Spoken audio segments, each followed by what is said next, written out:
Dishwasher couldn't be installed due to lack of side-to-side adjusting.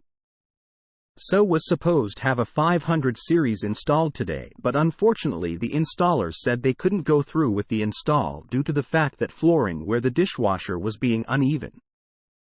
It appears that the 500 series only has options to adjust the height of the dishwasher from front to back or vice versa. Confirmed this with Bosch customer support. So I guess that rules out a Bosch dishwasher for us? So the question now is, what's the best dishwasher that has 4 individual, adjustable feet? From my quick research, it appears the Miele's have adjustable feet in the back and front, but they are a little more expensive than we want to spend. Any help or advice is greatly appreciated.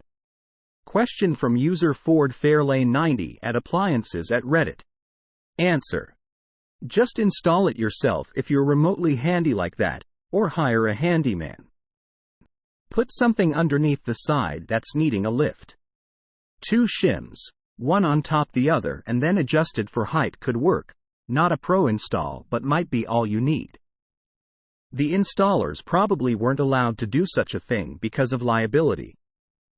Answer from user Bombadil 1564 at appliances at Reddit.